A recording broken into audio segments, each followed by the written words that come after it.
Another day, another vlog. That day is Sunday, so Sunday is family day tayo ngayon mga guys. Dala samahan nyo kami pumunta sa Cavite. Kasama pala natin ngayon si Mopsy tsaka si Popsy. Siyempre ang aming driver for today, ang aking hubby. Hindi rin pahuhuli ang aming Caroline, our fur baby. Wedding anniversary ngayon ng aking kuya at ng aking hipag. Wala nga masyadong ganap na yun, kaya tutulungan na namin sila madinis sa kanilang bahay. Actually, bagong bahay dahil nakalipat na sila sa kanilang dream house. At last, unti-unti yan natutupad ang kanilang mga pangarap. At masaya kami para sa kanila. Dito nga pala tayo dumaan sa expressway para mas mabilis tayong makarating sa kanila. Ang exit na natin ay sa MCX. Kahit nga Sunday ngayon at wala ang traffic, mas prefer pa rin namin dumaan sa express. O, diba ang luwag ng kalsada? Pero kapag long weekend, ay naku, kahit express pa yan, di na traffic pa din. Later, pasisilip ko sa inyo yung bagong bahay nila kuya. Alam ko masaya siya sa bagong achievements niya. And as what I said, masaya rin kami para sa kanya. Ganun naman talaga dapat. Be happy kung anong achievement ng mga kaanak mo, kapamilya, kapatid, kahit mga kaibigan mo. At bago ka mainggit, isipin mo muna kung ano ang mga pinagdaanan nila bago nila ma-achieve kung ano yung meron sila ngayon. Ang inggit kasi is source of evilness. At makakagawa tayo ng hindi magaganda kapag nakakaramdam tayo ng inggit. Kaya sabi nga ni Neri, dapat tamang inggit lang. Tamang inggit is yung gagayahin mo na lang kung ano yung mga ginagawa nila para magtagumpay. Yung magiging inspirasyon mo sila para matabot na yung mga gusto mong abutin. Nang wala kang inapakang ibang tao.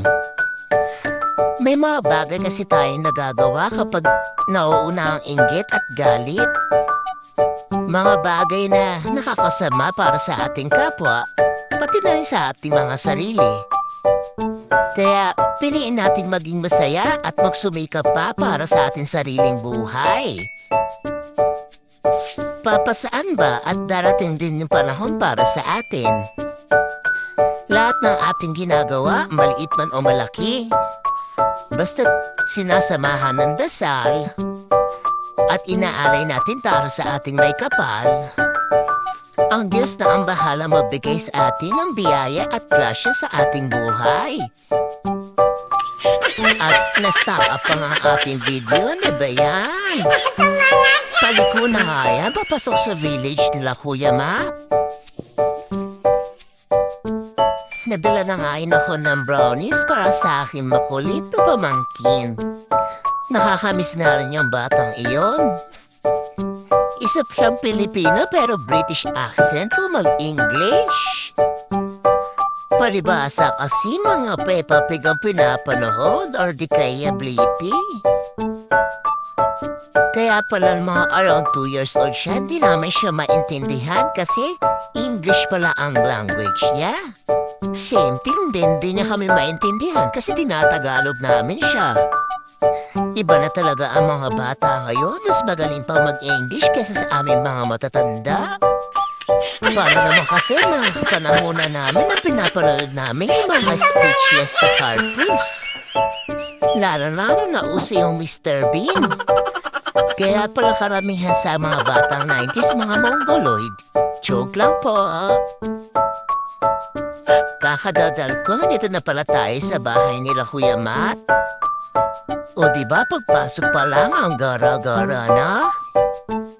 Ay, nakaka-proud talaga. Pagdating nga namin, nagtanong ako kung ano maitutulong namin. Kaso nga lang sabi niya, hindi na nga daw muna maglilinis ngayon dahil bukas may mga gagawa pa. hindi pa pala tapos yung mga cabinets na kailangan i-assemble sa kusina at saka dyan sa sala. Magsiset na lang kami ng araw kung kailan kami tutulong sa pag-general cleaning ng bahay nila. So mga misis, hanggang dito na lang muna ang aking video.